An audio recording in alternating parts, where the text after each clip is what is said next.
కవితని party నుంచి వేటు వేస్తారనేటువంటి ఒక చర్చ కూడా నడుస్తోంది. ఏకంగా కల్వకుంట్ల కవిత పైన వేటు వేయడం కోసమే చర్చలు జరుగుతున్నాయి అంతర్గతంగా పార్టీలో అనేది ఒక బిగ్ హాట్ టాపిక్ గా మారింది. నిజంగానే జరుగుతున్నాయి అని అంటే ఈరోజు ఆల్రెడీ కేసీఆర్తో భేటీ జరిగినట్టు తెలుస్తోంది. పార్టీ చీఫ్తో కేటీఆర్ భేటీ అవ్వడం కాస్త ఆసక్తి రేపుతోంది. ఎర్రవెల్లి ఫామ్ హౌస్కు వెళ్లారు కేసీఆర్తో తాజా రాజకీయ పరిణామాలతో సమాలోచనలు చేశారు. కవిత లేఖ, కాళేశ్వరం నోటీసుల పైన చర్చించారు. తెలంగాణ రాజకీయ వర్గాల్లో ప్రస్తుతం ఈ భేటీ పైన ఉత్కంఠ కొనసాగుతుంది.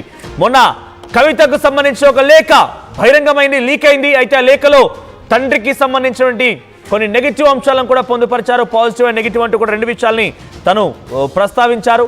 అంతర్గతంగా నేను రాసిన లేఖ ఎలా బయటకు వచ్చింది అని అంటే కొంతమంది దయ్యాలు కోవట్టులు ఉన్నారు, కేసీఆర్ దేవుడే కానీ కేసీఆర్ చుట్టూరా కొన్ని దయ్యాలు ఉన్నాయని చెప్పి కవిత బహిరంగంగానే మాట్లాడుకొచ్చారు. మరి దయ్యాలు ఎవరు, నిజానికి ఆ స్థాయిలో లేఖను విడుదల చేయాల్సిన అవసరం ఎవరికి ఉంది అనేది మాత్రం కాస్త ఆ టాపికే. ఇప్పటివరకు ఇంకా లేఖను ఎవరు విడుదల చేశారు, ఎవరు లీక్ చేశారనేది అటు పార్టీ తరఫున కానివ్వండి, ఇటు కవిత కూడా ఎక్కడ లీక్ చేయలేదు. కానీ కొంత మనం లోతుగా ఆలోచిస్తే కనుక నిజంగా కేసీఆర్కి పంపించిన లేఖని విడుదల చేయాల్సినటువంటి అవసరం ఎవరికి వచ్చింది? ఇది విడుదల చేయడం వల్ల, లీక్ చేయడం వల్ల ఒకటి బీఆర్ఎస్ పార్టీలో అనిశ్చితి కొనసాగుతున్న విషయం బయటికి చాలా పెద్ద ఎత్తున పొక్కే అవకాశం ఒకటైతే, రెండోది కేసీఆర్ కనీసం కవిత కేసీఆర్ దగ్గర అపాయింట్మెంట్ లేదు, కవితకి కేసీఆర్ దగ్గర కవిత వెళ్ళలేకపోతున్నారు అని చెప్పి ఒక సింపతి కూడా కవితకి ఏం చేయవచ్చు. రెండో అంశాలు కూడా ఉన్నాయి. మరి దీంట్లో ఏ అంశాన్ని ఉద్దేశించి వాళ్ళు లీక్ చేశారు అనేది కూడా ఒక హాట్ టాపికే. ఇది ఒకటే కాదు, ఏకంగా కవితనే తనంతట తానై ఈ లేఖని లీక్ చేసి సింపతి గెయిన్ చేయాలి, తండ్రిని కార్నర్ చేయాలని ఒక ఆలోచనతో ఉన్నారనేటువంటి ఒక వాదన మరోవైపుగా వినబడుతోంది. దీంట్లో ఏంటి నిజాలు, ఏంటి అబద్ధాలు అనేది ఇంకా డైరెక్ట్గా కవితనో లేదంటే కేసీఆర్ మాట్లాడుతూనే తప్ప ఈ విషయాలపైన కొంత క్లారిటీ వచ్చే అవకాశం అయితే లేదు. కానీ ఈరోజు కేసీఆర్తో భేటీ కాస్త ఆసక్తి రేపుతోంది. ఎర్రవెల్లి ఫామ్ హౌస్లో ఇద్దరు కూడా సుమారుగా గంట 2 గంటల పాటుగా చర్చించినట్టు తెలుస్తోంది. ఇద్దరి మధ్య ఏం చర్చ జరిగి ఉంటుంది, ఏంటిది అనేది కొంత హాట్ టాపిక్. ఎందుకంటే కవిత అంతర్గతంగా మాట్లాడాల్సిన అంశాలని బహిరంగ పరిచయంగా దయ్యాలు కోవట్లను మాట్లాడుకొచ్చింది. మరి లేఖ అయితే లీక్ అయింది, ఆ లేఖ విషయంలో నేనే రాశానని చెప్పుకొచ్చారు. దాంట్లో పాజిటివ్ అండ్ నెగిటివ్ అంశాలు రెండూ ఉన్నాయి. సో ఈ లేఖ ద్వారా కూడా తను ఒక రకంగా కేసీఆర్ని విభేదిస్తున్నట్టుగా, కేసీఆర్ని క్వశ్చన్ చేస్తున్నట్టుగా, కేసీఆర్ని కార్నర్ చేస్తున్నట్టుగానే ఉన్నాయి ఒకటి. రెండోది ఈ లేఖ ఎవరు లీక్ చేశారనే విషయం పైన దయ్యాలు కోవట్లు అంటూ కవిత మాట్లాడుకొచ్చారు. కాబట్టి పార్టీలో కొంత పెద్ద ఎత్తున అలజడి రేకెత్తిస్తోంది. మరి ఆ దయ్యాలు ఎవరు ఉద్దేశించి మాట్లాడింది? ఇటు ప్రజల్లో కూడా బీఆర్ఎస్ పార్టీ అంటే పూర్తిగా బీఆర్ఎస్ పార్టీ అనగానే ఇప్పుడు ఈ విషయాలతో కొంత నెగిటివ్ కూడా అయ్యే అవకాశం ఉంది. కాబట్టి ఇవన్నీ పరిణామాలు దృష్టిలో ఉంచుకొని కేసీఆర్తో ఈరోజు భేటీ వెళ్ళినట్టు తెలుస్తుంది. కేటీఆర్ కూడా ఒక మీడియా సమావేశంలో మాట్లాడుతూ ఒక మాట మాట్లాడుకొచ్చారు. ఎవరైనా కానివ్వండి, అది పార్టీలో ఏ స్థాయి నాయకుడైనా సరే అధినేతతో మాట్లాడేటువంటి అవకాశం ఉంది. కాబట్టి మాట్లాడి అంతర్గతంగా చర్చించుకోవాలి, అంతేగాని రోడ్డు ఎక్కకూడదు, ఈ రకంగా మాట్లాడకూడదు. అందరికీ వర్తిస్తుంది, ఎవరు దీనికి వ్యతిరేకులు కాదు, ఎవరికి ప్రత్యేకం కాదు, అందరికీ కూడా ఇది వర్తిస్తుందని చెప్పి కేటీఆర్ అన్నారు. ఇవన్నీ ఒక డాట్స్గా మనం కనుక కలిపి చూస్తే కనుక కవిత పైన వేటు పడే అవకాశం ఉందనేది బీఆర్ఎస్ పార్టీ వర్గాల్లో చర్చ కొనసాగుతుంది. మరి కవితపై నిజంగానే వేటేస్తారా? ఆ స్థాయి సాహసాన్ని, ధైర్యాన్ని చేయగలుగుతారా? ఎలా ఉంటుందనేది మాత్రం కొంత ఆసక్తి రేపుతోంది. ఒకసారి ప్రతినిధి మధు దగ్గరికి వెళ్దాం. మధు, రాజకీయ పరిణామాలు చాలా వేగంగా మారుతున్నాయి, చాలా సివియర్గా రాజకీయంగా నిర్ణయాలు తీసుకునే అవకాశం ఉన్నట్టు కనబడుతోంది. బీఆర్ఎస్ పార్టీ నుంచి కవితను బయటకు గెంటేయబోతున్నారా? బీఆర్ఎస్ పార్టీ నుంచి కవితని వేటేయబోతున్నారా? నిన్న ప్రెస్ కాన్ఫరెన్స్ లో కేటీఆర్ స్పష్టతతో మాట్లాడలేదు. కవిత అంశం చర్చకు వచ్చినప్పుడు, లేఖ అంశం చర్చకు వచ్చినప్పుడు ఒక మాట మాట్లాడారు. బహిరంగంగా మాట్లాడొద్దు అనేటువంటి స్టేట్మెంట్ చేశారు. కూడా పార్టీలో అంతర్గతంగా స్వాతంత్రం ఉంది, డెమోక్రసీ ఉంది, ఎవరైనా అధిష్టానానికి వాళ్ళు చెప్పాలనేటువంటి అంశాన్ని ఈజీగా తెలియజేయొచ్చు, అది పెద్ద తప్పేం కాదు అని చెప్పారు. కానీ బహిరంగంగా మాట్లాడొద్దు అనేటువంటి స్టేట్మెంట్ చేశారు ఆ విషయానికి సంబంధించి. సో ప్రస్తుతం భేటీ కావడం వెనుక కేసీఆర్ తో భేటీ కావడం అనేటువంటిది పెద్ద వార్తని వాస్తవానికి చెప్పాలంటే తెలంగాణ రాష్ట్ర రాజకీయాల్లో సొంత కూతురు ప్రస్తుతం కీలక సభ్యురాలు ఉన్నటువంటి ఇద్దరిలో ఆమె ఒకరు కేసీఆర్ ఉన్న సంతానంలో రైట్ మధు, మీరు హోల్లోనే గెట్ బ్యాక్ టు అగైన్. ఒకసారి మా ప్రతినిధి మెదక్ నుంచి మహేష్ అందుబాటులో ఉన్నారు. మహేష్, సో ఏంటి ఈరోజు ఏం జరిగింది? ఈరోజు భేటీలో ఎవరెవరు పాల్గొన్నారు?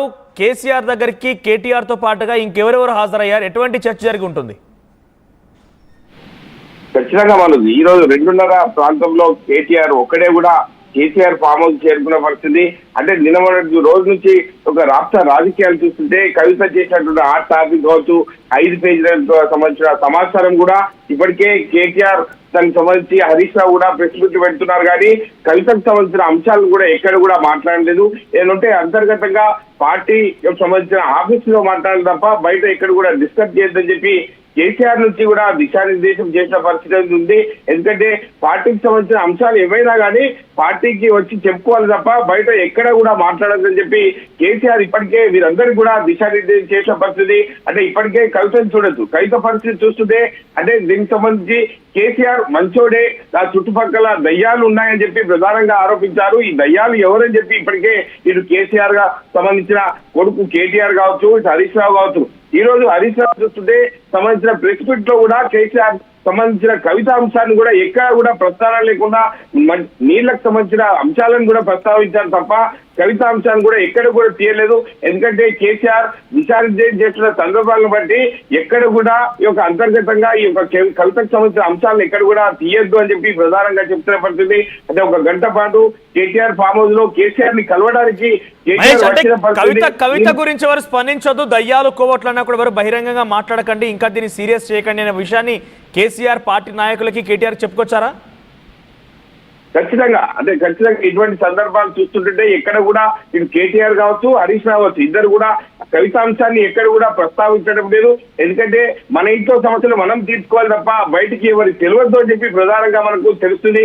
దీనికి సంబంధించి ఇప్పుడు కేటీఆర్ కూడా గంట సేపటి నుంచి కలిసిన పరిస్థితి మనం చూస్తున్నాం. దీనికి సంబంధించి కవిత లేఖపై కావచ్చు, కాళేశ్వరంలో వచ్చినటువంటి నోటీసులు, తాజా పరిణామాలపై ఎటువంటి ఒక దిశానిర్దేశంతో ముందుకెళ్లాలి. రాబోయే రోజుల్లో రాష్ట్ర రాజకీయాలు చూస్తుంటే స్థానిక సంస్థలు కూడా ఎన్నికలు వచ్చే అవకాశం ఉంది కాబట్టి ఒక నెల రోజులైతే వీటిపై కూడా చర్చ కూడా దారితీస్తుంది. ఎందుకంటే ఇటువంటి అంశాలను సున్నితంగా డిఫెన్స్ చేయాలి. ఖచ్చితంగా ఉన్నటువంటి పరిస్థితులను బట్టి ఇటు రాష్ట్రంలో ఇటు కేంద్రంలో కూడా మనకు ఎటువంటి సపోర్ట్ లేదు. 8 సంబంధించిన 16 స్థానాలు కూడా ఎక్కడ కూడా ఇటు బీఆర్ఎస్ పార్టీ గెలవని పరిస్థితి. దీనికి సంబంధించి ఇప్పటికే మనము ఎన్నికల్లో ఉన్నాం, ఎవరిని కూడా డిఫెన్స్ లో పడద్దు, డిఫెన్స్ లో పడకుండా ముందుకెళ్ళాలి. ఇటువంటి అంతర్గత చర్చలు ఉంటే అంతర్గతంగా పార్టీలో సంబంధించిన సమస్యలు పరిష్కార దిశగా ముందుకెళ్ళాలి తప్ప ఎటువంటి ఇబ్బందులకు గురి కావద్దని చెప్పి దిశానిర్దేశం చేసిన పరిస్థితులు చూస్తున్నాం. దీనికి సంబంధించి ఇప్పటికీ గంట సమయం పాటు కేసీఆర్ తో చర్చలు జరుపుతున్నాడు కేసీఆర్. ఇప్పటికే పలు అంశాలపైన కూడా చర్చలు జరుగుతున్నట్టు మనకు తెలుస్తుంది. మనోజ్ రైట్, అంటే ఏంటి మరోవైపుగా బయట కూడా కవితని పూర్తిగా పార్టీ నుంచి వేటేసి బయటకు పంపిస్తున్నారు అని చెప్పి ఒక చర్చ జరుగుతుంది. ఎందుకంటే నిన్న కేటీఆర్ మీడియా సమావేశం తర్వాత పార్టీలో ఎవరికైనా ఒకటే సిద్ధాంతం వర్తిస్తుంటుంది, పార్టీలో మెంబర్స్ ఉన్నారు, ప్రెసిడెంట్ ఉన్నారు, పార్టీ అధినేత ఉన్నారు, పార్టీలో చాలా కమిటీలు ఉన్నాయి, మీకు ఏమైనా సమస్యలు ఉంటే చర్చించాలి కానీ బహిరంగంగా బయట మాట్లాడకూడదు, ఎవరికైనా వర్తిస్తుంది, ఇది అందరికీ ఒకే రకంగా ఉంటుందని మాట మాట్లాడుకోవచ్చు. అంటే కవితను ఉద్దేశించి ఈ రకంగా మాట్లాడడానికి కనబడుతుంది. సో వేటేసే అవకాశం ఉందా? వేటు స్థాయి వరకు వెళ్తుందా? ఖచ్చితంగా ఇప్పటికే దిశానిర్దేశం చేసిన సందర్భాలు చూస్తున్నాం. కవితపై ఖచ్చితంగా ఏదో అంటే సీరియస్ గా చెప్పే పరిస్థితి